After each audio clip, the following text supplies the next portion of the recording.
Shalom, shalom. Bisa dengar suara saya dengan baik? Bisa dengar suara saya dengan baik? Yang bisa dengar suara saya dengan baik, kasih 2 jempol. Ya, sip. Saya berharap yang bisa buka kamera, tolong dibuka kameranya. Saya pengen lihat wajah-wajah kalian dulu, coba nih. Siapa aja di sini? Ya, nah gitu. Jadi kan rasanya kayak lagi ibadah beneran. Emang bener ibadah beneran, tapi maksudnya jadi bisa lihat wajah-wajah kalian semua ya. Sekali lagi shalom semuanya. Wow, ada yang di rumah, ada yang di taman, ada yang di bawah pohon ya. Wow, ada yang di playground itu nanti habis ini main pelorotan ya. Oke, ayo hari ini kita mau belajar firman Tuhan sama-sama. Tema yang saya kasih hari ini cuman satu kata, tapi penting, saudara. Hari ini tema khotbah saya kasih judul fokus. Katakan sama-sama fokus. Sambil kayak gini, fokus ya, fokus. Jadi kita mau belajar untuk kita mau fokus kepada hal-hal yang terpenting dalam hidup kita. Karena banyak setiap hari, setiap saat kita menghadapi banyak sekali pilihan, dan pilihan kita itu akan menentukan bagaimana kita memfokuskan diri kita kepada sesuatu, itu akan menentukan apa yang menjadi langkah-langkah kita selanjutnya. Ya, nah sebelumnya saya mau tanya dulu nih, siapa di antara kalian yang pernah naik MTR? Ini semua lagi di Hong Kong kan ya, kebanyakan semuanya di Hong Kong. Pernah nggak naik MTR harusnya berhenti di satu stasiun karena kalian terlalu fokus sama hal yang lain, akhirnya pas kalian sadar, loh kok udah kelewatan nih. Coba yang pernah kelewatan kebablasan naik MTR atau naik bus, ngacung. Oh, ternyata saya banyak temennya ya. Saya pernah lebih parah lagi, naik bus kebablasan gara-gara tidur, saudara. Kebablasannya jauh banget lagi ya. Nah, jadi kalau pernah ngalamin seperti itu, kalian mestinya akan lebih mengerti pentingnya bagaimana kita harus fokus. Ya, kalau sampai naik MTR kebablasan, biasanya kasusnya kalau naik MTR itu kebablasan gara-gara handphone. Siapa yang nasibnya sama kebablasan gara-gara handphone? Nah, apakah itu artinya kalian nggak fokus? Sebenarnya bukan juga. Bukan karena nggak fokus, tapi karena terlalu fokus sama hal lain yang seharusnya pada saat itu tidak difokuskan. Begitu, ya. Nah, oke. Jadi, sebelum kita lebih lanjut lagi, saya ingin ada satu tes dulu nih ya. Ini masukin di dalam otak kita lagi belajar mengenai fokus. Saya akan munculin satu gambar, di mana gambar ini hanya muncul 10 detik saja. Makanya perhatikan semua ya, perhatikan nanti akan muncul di layar HP atau kamera kalian masing-masing. Dalam 10 detik ke depan ini, perhatikan baik-baik gambar ini. Boleh dimunculin dulu, baru setelah ini saya kasih pertanyaannya. Silahkan dimunculkan gambar yang pertama. Fokus ya, lihat gambarnya ya. Oke, dari gambar ini 10 detik, berapa banyak yang wanita di gambar ini? Wanita ada berapa? 10, 9, 8, 7, 6, 5, 4, 3, 2, 1, stop. Gambarnya hilang. Oke. Boleh tunjuk, jawab, boleh chatting. Berapa banyak yang wanita?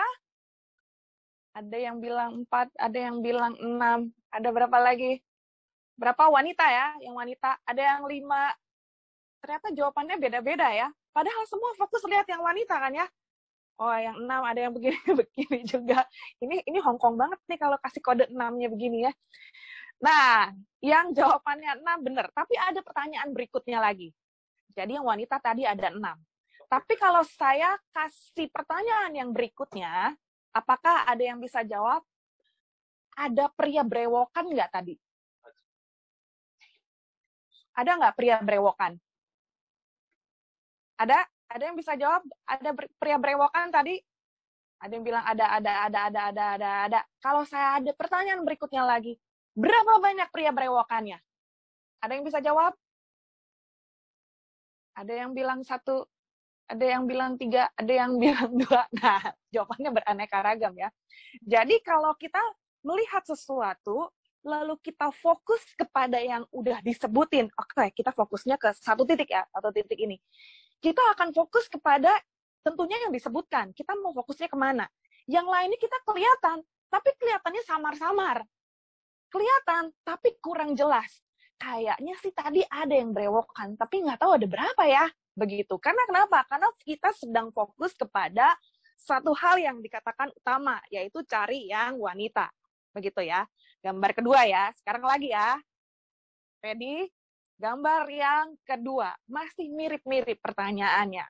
Oke, sekarang gambar kedua masih 10 detik juga. 3, 2, 1, silahkan muncul. Jereng. Ada berapa banyak yang pakai dasi? 10, 9, 8, 7, 6, 5, 4, 3, 2, 1. Habis. Berapa banyak yang pakai dasi? Silakan boleh ketik, boleh ketik, boleh 9, 7, 4, enggak 4, lebih banyak dari 4. 3, 10, 7, berapa lagi? 6, 7, belum ada yang benar. Yang pakai dasi 4, enggak segitu dikit. Ayo berapa? Banyak loh yang pakai dasi. Tadi gambarnya soalnya kecil-kecil ya, apalagi di HP lebih imut-imut lagi ya. Dasinya cuma setitik doang. Oke, belum ada yang benar. Bukan. Berapa ya? Ini jawab berapa? Berapa itu? 10, 16. Bukan. Oke, kita kasih jawabannya. Yang pakai dasi tadi emang ada banyak. 19, nggak nyampe 19. 12 yang pakai dasi tadi ya. Oke, tadi kan fokusnya ke yang pakai dasi. Oke, sekarang jawabannya iya dan tidak aja. Ada yang pakai bando nggak tadi? Ada yang pakai bando? Nggak merhatiin, soalnya ada. Ya, oke, ada yang masih bisa fokus sama yang lain juga ya. Ada yang bilang ada yang bilang nggak lihat, ada yang bilang nggak tahu. Pertanyaan berikutnya lagi, pakai bando? Ada, jawabannya ada yang pakai bando. Tadi kan mukanya pada faceless ya, nggak ada mukanya, nggak ada matanya, nggak ada hidungnya, nggak ada mulutnya. Rata-rata kan seperti itu. Ada yang ada matanya nggak tadi?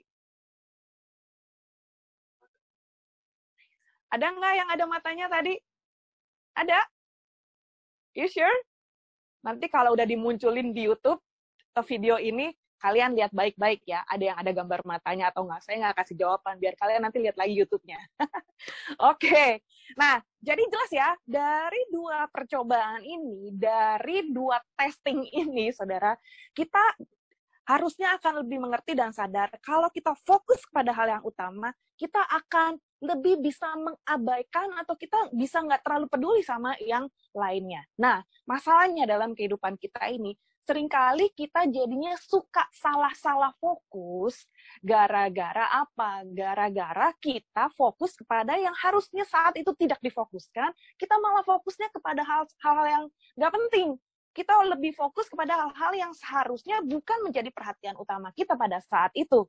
Ya, sehingga kalau kita salfok, sering kita dengar istilah ini ya, salfok, kalau kita salah fokus, akhirnya hidup kita jadi salah-salah.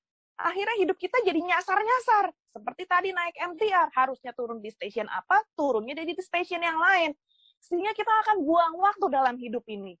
Sehingga kita akan menyanyiakan kesempatan yang, ya harusnya tadi udah turun di situ, kelewatan.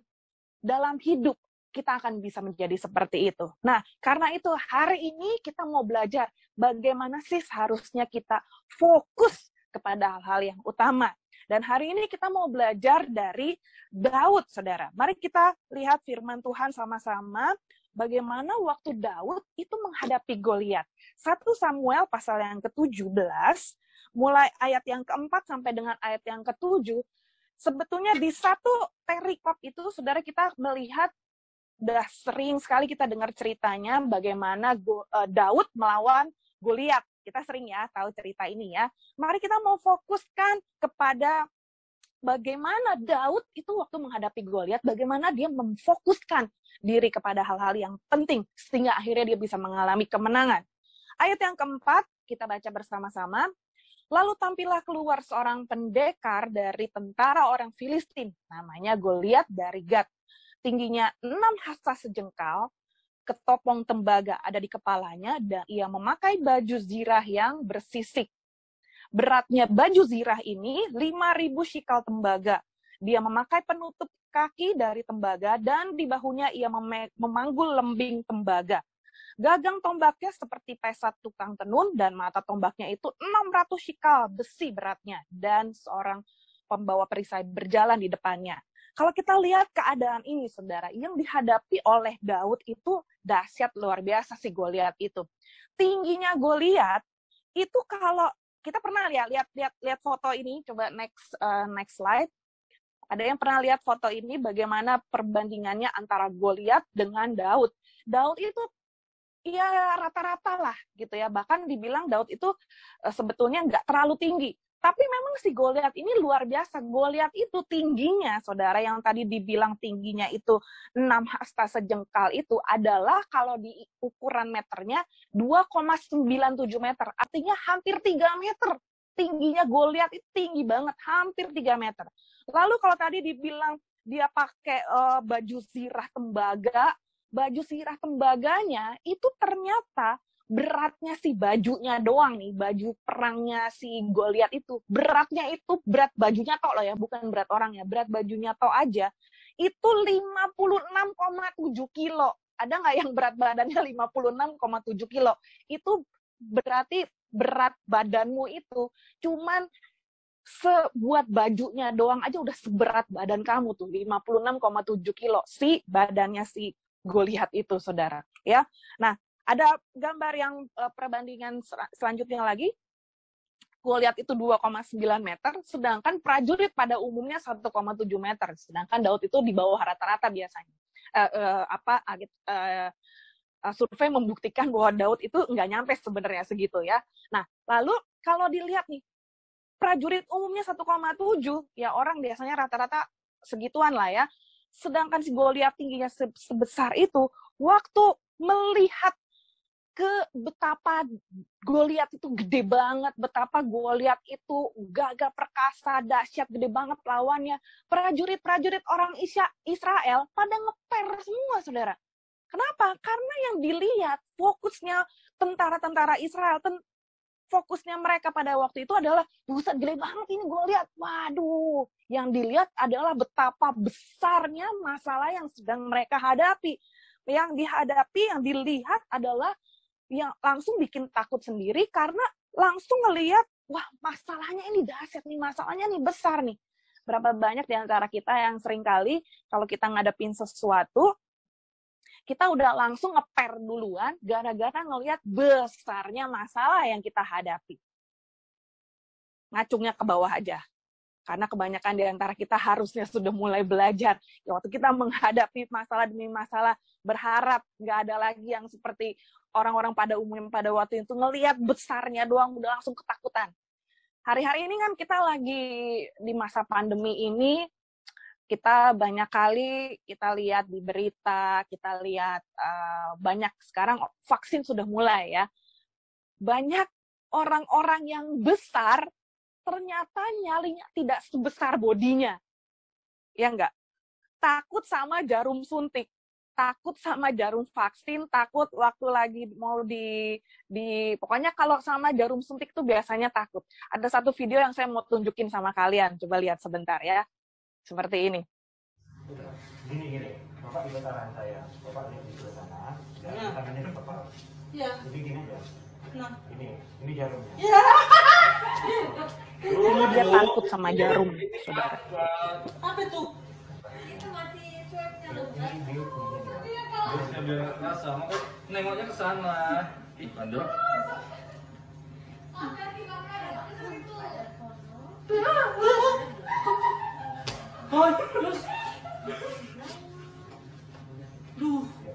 Ya, lihat.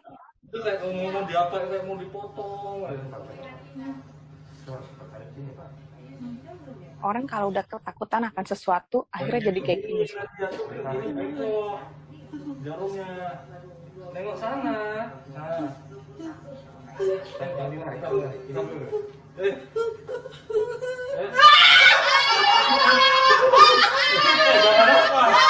Jangan goyang. Jangan goyang. Ada yang pernah kayak gitu nggak?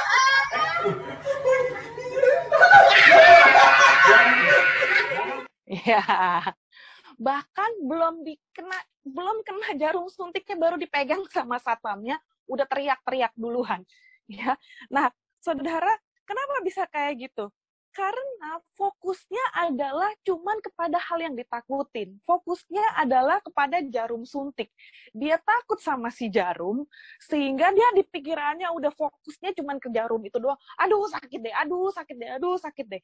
Dia udah fokusnya dia itu mengontrol pikirannya dia, mengontrol seluruh keberadaannya dia, sehingga akhirnya bahkan pikiran-pikiran yang ada di dalam pikirannya dia itu sebetulnya belum tentu benar.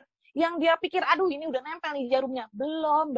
Tenang bro. Itu baru si satpam lagi nunjuk doang. Udah kelojotan, udah takutnya setengah mati. Padahal belum terjadi apa-apa. Nah, perhatikan kalau kita salah fokus, ya, akhirnya kita akan bisa bereaksi yang tidak seharusnya dan tidak sewajarnya seperti itu. Kalau kita hanya akan fokus kepada hal-hal yang tidak penting, tidak seharusnya, akhirnya jadi reaksinya seperti itu. Mari kita perhatikan dari bagaimana Daud menghadapi Goliat ini. Sebetulnya Daud punya sangat banyak alasan untuk dia merasa takut dan dia akhirnya nggak fokus. Alasan yang pertama, waktu Daud menghadapi Goliat, kita udah tahu yang dihadapi Goliat yang sebesar itu. Kita udah tahu ceritanya kalau kita baca secara lengkap 1 Samuel 17 itu bahwa orang-orang Israel semuanya pada ketakutan. Daud sebetulnya datang ke situ hanya untuk nganter rantangan. Tapi waktu dia melihat seperti itu di 1 Samuel 17 ayat 24 itu mencatat semua orang Israel waktu ngelihat orang itu, ngelihat Goliat, ngelihat masalah yang ada, larilah mereka daripadanya dengan sangat ketakutan. Bayangin, prajurit-prajurit yang biasa perang, itu mereka semuanya dibilang, semua orang Israel itu pada lari, pada ketakutan karena ngelihat besarnya Goliat pada saat itu. Apalagi Daud yang nggak biasa perang, yang nggak biasa ada di medan peperangan. Waktu dia datang ke situ, di mana semua orang pada ketakutan, harusnya biasanya kalau semua orang ketakutan, biasanya itu akan gampang nular. Biasa tuh gitu ya, sesuatu yang negatif itu akan lebih gampang nularin gitu. Tetapi pada waktu Daud menghadapi itu, dia punya alasan untuk semua orang ketakutan. Tapi Daud memilih untuk tidak fokus kepada ketakutan itu. Ya, nah saudara, mungkin di dalam kehidupan kita banyak hal-hal atau seringkali ada hal yang membuat kita jadi ketakutan. Saya nggak tahu apa yang menjadi ketakutan kita hari-hari ini. Ketakutan kita, kekhawatiran kita, itu akan membuat kita jadi salah fokus. Hati-hati saudara, jangan izinkan ketakutan itu mencengkram pikiran kita, hati kita, sehingga akhirnya kita menjadi salah langkah. Jangan sampai kekhawatiran itu masuk di dalam pikiran kita. Masuk itu normal, saudara. Tapi kalau sampai udah menguasai, ketakutan itu udah menguasai, akhirnya kita akan menjadi salah langkah. Saya pernah cerita lama, saudara. Saya pernah ngalamin ketakutan yang sangat nggak ada alasan sebetulnya. Ketakutannya apa, saudara? Jadi satu malam ini masih di Indonesia, saya lagi tidur di kamar saya, jendela, karena kamarnya masih baru, jendelanya besar. Kalau kamar di Indonesia tuh biasanya jendelanya nggak kayak jendela di Hong Kong ini, jendela dari atas sampai bawah gitu, terus belum ada gordennya. Di luar itu ada jemuran. Nah, lalu pas saya mau tidur, saya lihat di jemuran itu, kok ada tangan yang melambai-lambai gitu. Kok ada tangan melambai-lambai gini? Wah, langsung saya ketakutan setengah mati, saudara. Langsung malam itu saya doa peperangan, saya doa bahasa roh, segala macam jurus yang saya tahu secara rohani saya lakukan. Wah, peperangan. Ini ada tangan apa ini melambai-lambai begini, saudara. Sampai akhirnya saya saking ketakutan dan kecapean juga, perang doa gitu, saudara ya. Akhirnya ketiduran. Begitu besok paginya, saya penasaran setengah mati. Tadi malam itu saya ngalamin apa ya, tuh didatengin roh apa atau gimana. Saya keluar coba di balik jendela itu. Ternyata saudara, ketakutan saya tuh konyol banget dan gak beralasan. Karena ternyata saya ketakutan sama apa, saudara? Sarung tangan karet atau plastik kayaknya. Bekas itu loh, nyemir. dikeringin, dijemuran, terus di atasnya tuh kan bolong gitu. Jadi ada angin, ketiup angin. Jadi itu si sarung tangannya itu begini-begini, saudara.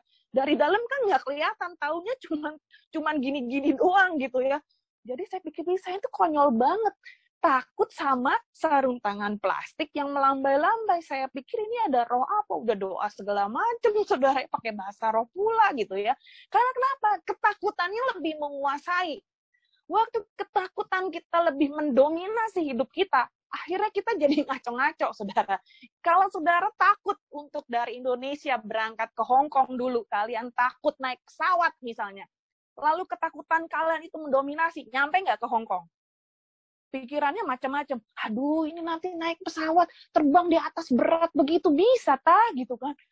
Aduh, nanti gimana kalau ini, gimana kalau itu. Orang kalau udah khawatir, udah takut, pikirannya jadi kemana-mana. Tapi kalau kita memilih untuk tidak fokus sama ketakutan itu, saudara, kita baru bisa akan move on. Yang mengerti katakan amin. Amin, ya. Jadi, yang pertama, ada alasan untuk kita nggak fokus. Alasan yang pertama mungkin ketakutan. Semua orang ketakutan. Tapi ayo, pilihlah, fokuskan untuk tidak berfokus kepada ketakutan itu, tapi kita nanti akan belajar apa yang harus kita fokuskan. Hal yang kedua, atau alasan yang kedua berikutnya, alasan yang kedua kita lihat di ayat yang ke-28. Alasan yang kedua ini, kita lihat di ayat firman Tuhan ini, Eliab, kakaknya Daud yang tertua, mendengar perkataan Daud kepada orang-orang itu, artinya Daud tuh ngomong sama orang-orang itu, ini siapa sih, ini gimana sih? Kalau kalian bisa lihat di ayat-ayat sebelumnya, lalu Eliab tuh marah sama Daud. Dia bilang, ngapain lu datang? Kambing domba lu yang 2-3 ekor di padang gurun tuh siapa yang ngejagain? Ngapain lu kesini? Ngapain lu ikut-ikutan? Ngapain lu anak kecil ikut-ikutan gitu ya? Aku kenal sifat pemberanimu dan kejahatan hatimu. Ini sebenarnya bukan lagi muji, saudara. Tapi lagi nyela, lagi lagi ngebully Daud, kakaknya. Dia merendahkan Daud. Daud direndahkan sama kakaknya seperti itu. Kita biasanya kalau udah di orang sini bilang, orang tuh time kayak gitu ya, nggak ngereken gitu loh, udah nggak direken sama orang. Ngapain lu mau kerja di Hong Kong? Yakin lu bisa bahasanya? Emang lu bisa bahasa Inggris? Emang lu bisa bahasa Chinese? Saya tuh takjub kagum loh sama anak-anak kita nih yang ada di GB Hong Kong ini, saudara ya.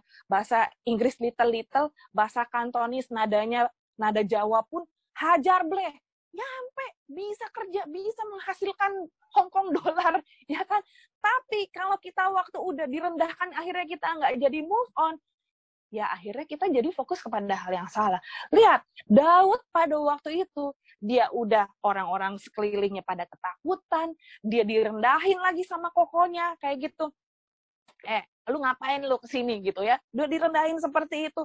Dia tapi tetap nggak mau fokus sama perkataan-perkataan yang negatif. Dia nggak fokus kepada bodoh amat orang mau ngerendahin, orang pada ketakutan, orang seperti apa. Dia tetap bergerak maju. Hal yang berikutnya, hal yang ketiga yang kita mau belajar. Alasan yang ketiga, maksudnya, alasan yang ketiga untuk Daud tidak bisa fokus adalah ayat yang ke-33 dari 1 Samuel 17. Tetapi Saul berkata kepada Daud, tidak mungkin engkau dapat menghadapi orang Filistin itu untuk melawan dia, sebab engkau masih muda, sedang dia itu dari masa mudanya udah jadi prajurit. Kamu, lu mau maju, anak kecil ini mau maju ngadepin Goliat yang segede gitu. Gak mungkin. Kamu punya masalah, suamimu diambil orang, lalu kamu pikir kamu bisa tarik balik suamimu. Orang-orang semua pada bilang, gak mungkin. Kamu punya masalah, punya penyakit yang berat seperti itu, punya iman bisa sembuh. Gak mungkin. Banyak orang yang berkata, gak mungkin masalah kamu tuh selesai, tuh gak mungkin. Saking beratnya masalah yang kita hadapi. Kamu berdoa, anak kamu bertobat, gak mungkin. Banyak orang yang ngomong seringkali, gak mungkin. Kamu yang dulu gak punya apa-apa, sekarang mau bangun rumah besar, gak mungkin. Banyak perkataan-perkataan gak mungkin. Kalau kita fokus sama perkataan gak mungkin itu, ya gak mungkin beneran. Tapi masalahnya bukan orang lain yang menentukan fokus kita. Tapi yang menentukan fokus kita itu kita sendiri. Kita mau fokus nggak? Kita mau fokus sama perkataan orang bilang nggak mungkin, ya terjadilah nggak mungkin. Tapi belajar ini dari Daud. Daud memilih untuk tetap fokus. Walaupun masalahnya besar, walaupun Goliat yang harus dihadapi seperti itu, walaupun orang bilang nggak mungkin, walaupun orang bilang merendahkan kita, merendahkan dan bilang nggak mungkin, semua orang ketakutan, semua orang nggak ada yang percaya bahwa kita bisa melakukan, menghadapi, bahkan memenangi pertempuran itu. Tetapi mari belajar. Daud itu nggak seperti itu. Coba kita lihat berikutnya lagi. Apa jadinya yang harus menjadi fokus? Ini kita lihat ya, belajar dari Daud yang menjadi kunci kemenangan Daud. Dibandingkan dengan alasan-alasan yang tadi itu adalah 1 Samuel 17 ayat 45. Ayat yang ke-45 berikutnya kita lihat, Daud itu berkata kepada orang Filistin itu, engkau mendatangi aku dengan pedang, dengan tombak dan lembing, engkau yang gede itu. Dia lagi ngomong sama Goliat ya. Daud bilang sama Goliat, Goliat, lu datengin gua pakai pedang, pakai tombak, pakai lembing. Tapi lihat nih, aku mendatangi engkau dengan nama Tuhan semesta alam, Allah segala barisan Israel yang kau tantang itu. Jadi di sini Daud itu ngomong seperti ini loh. Kamu boleh gede, masalah boleh besar. Tapi Tuhan yang aku sembah itu jauh lebih besar daripada masalah yang aku hadapi, yang aku lihat sekarang. Pertanyaan saya adalah, apakah Daud bisa melihat Tuhan secara fisik? Enggak. Tapi dia dengan imannya, dia melihat, dia percaya, dia tahu bahwa aku ini punya Tuhan yang besar, Tuhan semesta alam. Alam kita ini, semesta ini besarnya luar biasa. Goliat yang segede gitu, itu mah cuman segede gitu. Di mata Tuhan itu mah kecil. Masalah yang Tuhan izinkan datang dalam kehidupan kita, walaupun secara fisik mata kelihatannya besar, tapi buat Tuhan yang besar, masalah kita mah kecil. Ayo sama-sama pakai kelingkingmu bilang, masalahku kecil. Kalau orang Surabaya tuh saking kecilnya tuh nggak cuma cukup kecil, saudara, kecil. Orang boleh bilang, masalahmu tuh besar banget, nggak mungkin. Tapi kalau kita tahu kita punya Allah yang besar, di hadapan mata Tuhan yang besar itu, masalah kita menjadi sangat kecil. Jadi, yang harus kita fokuskan di sini adalah fokus kepada kebesaran Tuhan. Slide berikutnya, fokus kepada kebesaran Tuhan, bukan besarnya masalah. Yang setuju katakan pakai 2 jempol, uhuy. Iya, gitu. Jadi, katakan sama-sama, fokus kepada kebesaran Tuhan, bukan kepada besarnya masalah. Masalah kita kecil. Sekarang kita belajar ya, dari satu video lagi yang saya mau tunjukin kepada kita. Dia melihat, dia fokus kepada hal yang penting, sehingga hal yang harusnya, ini perbandingan dari yang tadi, yang takut disuntik tadi ya. Kita belajar dari video yang berikutnya ini, kalau kita mau fokus pada kebesaran Tuhan, masalah kita itu nggak ada rasanya, saudara. Video berikutnya, coba lihat lagi.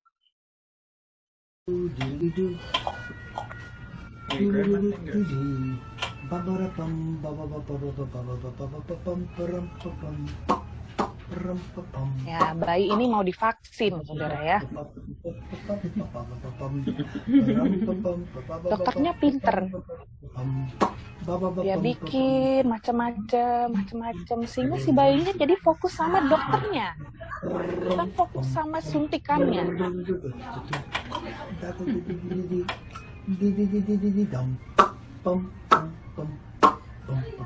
Oke.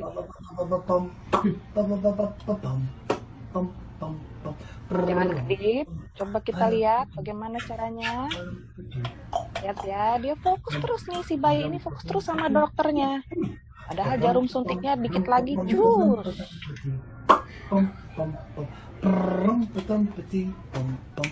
Gak nangis loh.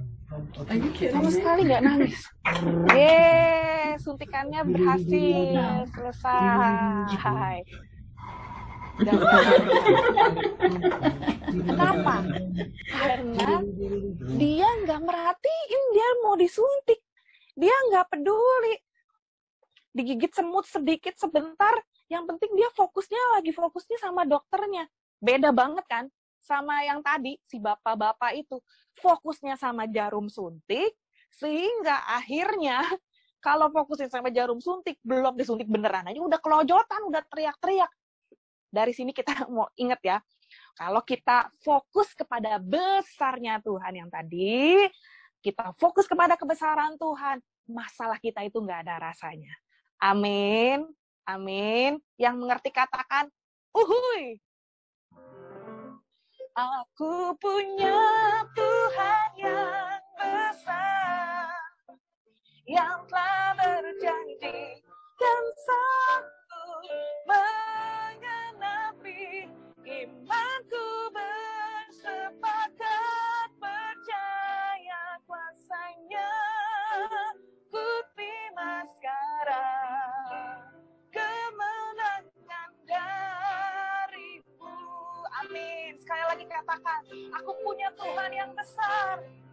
Aku punya Tuhan yang besar, yang telah berjanji dan sanggup menggenapi imanku bersepakat percaya kuasanya. Ku terima sekarang kemenangan darimu.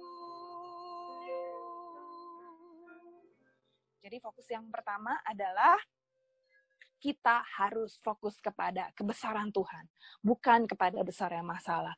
Bagaimana untuk kita bisa selalu bisa fokus kepada kebesaran Tuhan? Nggak ada cara yang lain. Banyak deket sama Tuhan. Masuk dalam doa, pujian, penyembahan, intim sama Tuhan. Kita lebih mendekat sama Tuhan, biar sifat-sifatnya Tuhan menular sama kita. Kita dekat sama Tuhan supaya apa yang menjadi isi hatinya Tuhan, kita ngerti dan kita nangkep. Dan kita ngerti kenapa kita harus jalanin masalah ini, kenapa kita harus menghadapi masalah ini, kenapa kita harus divaksin. Gitulah intinya ya, seperti itu. Kenapa kita harus disuntik tadi tuh loh. Kita fokus sama kebesaran Tuhannya. Bagaimana supaya fokus pada kebesaran Tuhan? Banyak masuk dalam menara doa. Ayo, siapa yang suka masuk ke menara doa hari-hari ini? Boleh dimunculinya yang... Oh enggak, bentar lagi.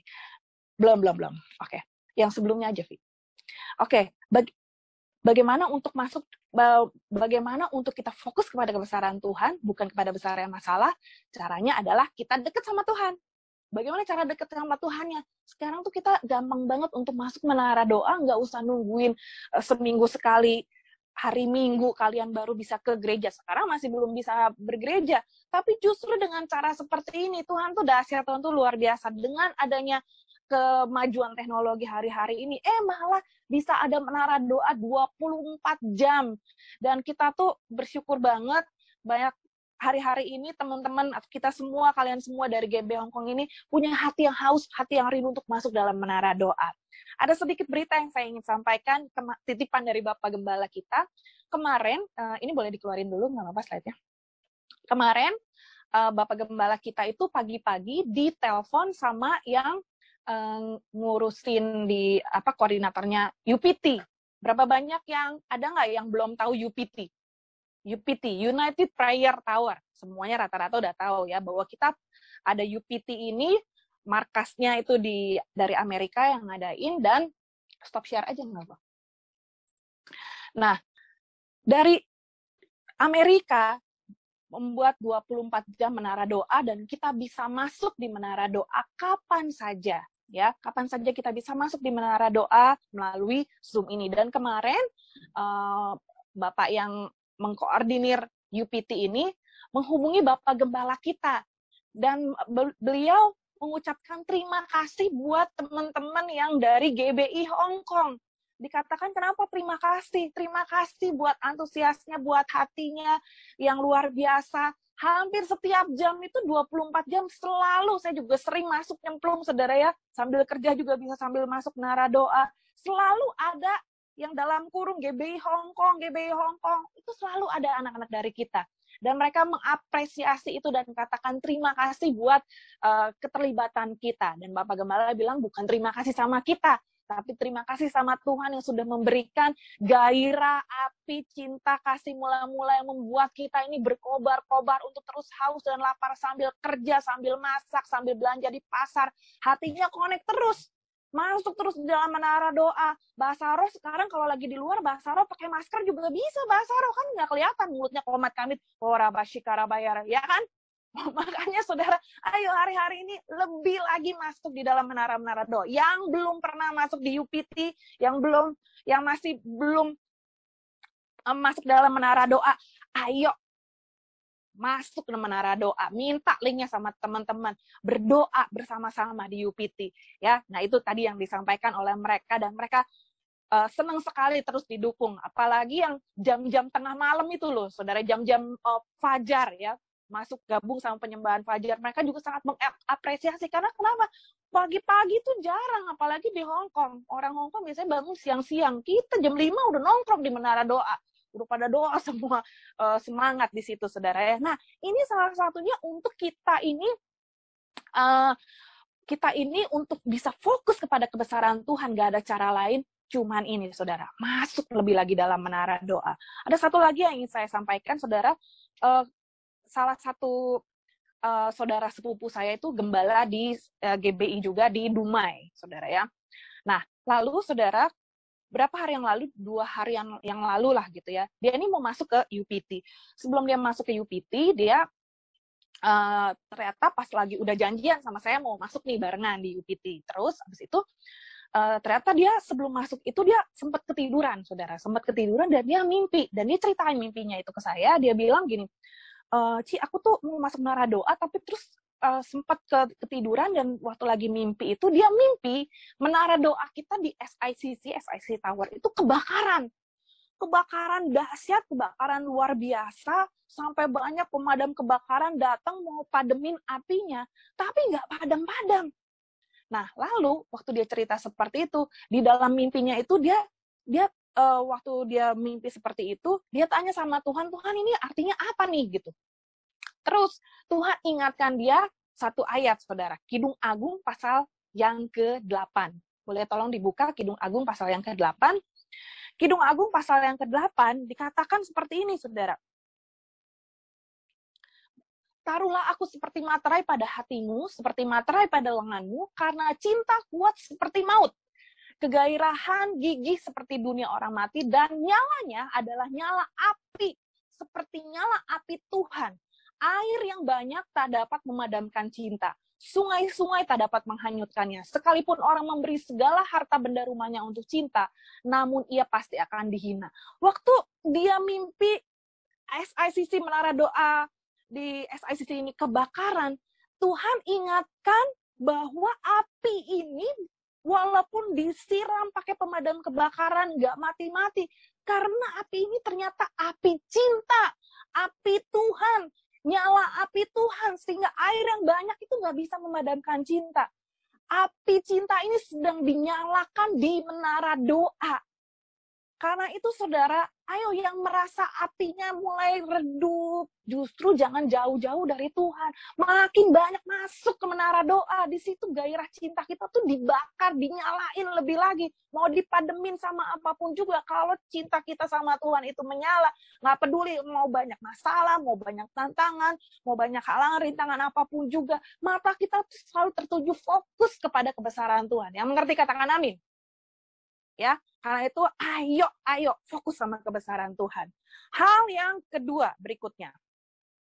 Ayat yang ke-34 dari 1 Samuel 17. Tetapi Daud berkata kepada Saul, "Hambamu ini biasa mengembalakan kambing domba ayahnya. Apabila datang singa atau beruang yang menerkam seekor domba dari kawanannya, Maka aku mengejarnya, menghajarnya, melepaskan domba itu dari mulutnya. Kemudian apabila ia berdiri menyerang aku, maka aku menangkap janggutnya itu, lalu menghajarnya dan membunuhnya. Singkatnya begini, saudara. Hal yang kedua yang harus kita fokuskan, Daud pada waktu itu, dia fokus sama apa yang Tuhan udah kerjakan dalam hidupnya. Waktu Saul bilang, gak mungkin kamu itu kan gak biasa perang, kamu itu bukan prajurit. Tapi Daud bilang, oke, aku belum pernah perang lawan yang lain, tapi aku tuh udah biasa perang lawan singa, lawan beruang, dan selama itu Tuhan tuh selalu beserta dan aku menang. Jadi di sini hal yang kedua adalah, mari kita fokuskan kepada apa yang Tuhan sudah kerjakan. Next slide. Fokus kepada apa yang sudah Tuhan kerjakan. Katakan kepada dirimu, aku mau fokus sama apa yang Tuhan sudah kerjakan dalam hidupku. Tuhan itu baik banget, Tuhan tuh udah sangat luar biasa, baik, menolong kita. Dan kalau Anda boleh berkata seperti ini, kalau Tuhan udah pernah menolong orang itu, pasti Tuhan juga bisa menolong aku. Kalau Tuhan udah melakukan kemenangan demi kemenangan buat orang-orang si A, si B, si C, masakan Tuhan gak bisa menolong aku? Jadi itu saudara, ayo kita fokus kepada apa yang sudah Tuhan kerjakan, sehingga akhirnya kita termotivasi untuk, jangan sampai salah fokus, kita termotivasi untuk terus maju, dan maju. Lalu, hal yang ketiga, hal yang terakhir di sini yang kita mau belajar, ayat yang ke-36, bagian yang B. Daud bilang, setelah tadi dia menjelaskan dia pernah menang gini, dan gini, ayat yang berikutnya, dan orang Filistin yang tidak bersunat itu, yaitu si Goliat itu, dia juga bakal sama seperti salah satu dari binatang-binatang yang pernah aku kalahin itu, karena ia telah mencemooh barisan daripada Allah yang hidup. Pula kata Daud, Tuhan yang telah melepaskan aku dari cakar singa dan cakar beruang, dia juga yang akan melepaskan aku dari tangan orang Filistin itu. Waktu Daud ngomong seperti ini, Daud udah menang belum lawan Goliat? Belum. Tapi dia punya iman dan dia perkatakan imannya, aku juga akan, ini semuanya akan ya, dia akan jadi salah satu seperti binatang itu. Goliat akan kalah. Goliat akan aku kalahin dan Tuhan juga akan melepaskan aku dari tangan orang Filistin itu. Meskipun belum terjadi, tapi karena Daud fokus kepada kebesaran Tuhan, Daud fokus kepada apa yang Tuhan sudah pernah kerjakan, sehingga dia hal yang ketiga, next slide, dia akan menjadi bisa memfokuskan diri kepada imannya. Dia punya iman dan dia perkatakan apa yang menjadi imannya. Sudah terjadi? Belum, tapi terus perkatakan imannya. Juga lewat apa kita bisa praktekkan? Ya lewat pujian, lewat penyembahan kita. Itu pujian penyembahan kita itu adalah perkataan-perkataan iman. Kita deklarasikan di hadapan Tuhan. Waktu kita kayak tadi nyanyi, imanku bersepakat percaya kuasanya, ku terima sekarang kemenangan darimu. Udah menang belum? Kenyataannya mungkin belum. Masalahnya masih ada. Begitu kita amin, melek, masalahnya masih sama. Suaminya masih dipinjam sama orang. Tapi aku punya iman. Tuhan akan menyelesaikan masalahku dan aku akan menang. Yang mengerti dan percaya katakan amin. Amin. Jadi kesimpulannya hari ini, sorry agak lewat waktu saudara ya. Aku masih pengen ngomong lagi sebenarnya, tapi waktunya udah habis nih. Next slide. Kesimpulannya, jangan salfok. Ya, kasih tahu kiri kanannya kalau ibadahnya sama tetangga, boleh dikasih senggol pakai sikut, bilangin jangan salfok. Ya, jangan salfok, kita harus mengarahkan fokus kita kepada apa? 1, kebesaran Tuhan. 2, kepada apa yang Tuhan sudah kerjakan, dan mari kita fokus kepada iman. Amin. Amin. Nah, hari-hari ini siapa yang sedang ngalamin ketakutan? Siapa yang sedang ngalamin mungkin direndahkan sama orang, ngalamin masalah yang besar? Banyak orang bilang, kamu mah masalahnya parah dah, nggak mungkin. Hapus itu dari memori kita. Tapi kita mau fokus kepada 3 hal ini. Kita mau fokus pada kebesaran Tuhan, kita fokus kepada apa yang Tuhan sudah kerjakan, dan kita percaya, kita perkatakan terus iman kita, sampai kemenangan itu menjadi bagian kita. Amin. Yuk angkat tangan kita di hadapan Tuhan, sama-sama sekali lagi bilang, Aku punya Tuhan yang besar, yang telah berjanji dan sanggup menggenapi imanku bersepakat percaya kuasanya. Ku terima sekarang kemenangan darimu. Sekali lagi katakan, aku punya Tuhan, aku punya Tuhan yang besar, yang telah berjanji dan sanggup menggenapi imanku bersepakat percaya kuasanya. Ku terima sekarang kemenangan darimu. Dengan iman katakan, ku terima sekarang kemenangan darimu. Sekali lagi, ku terima sekarang kemenangan darimu.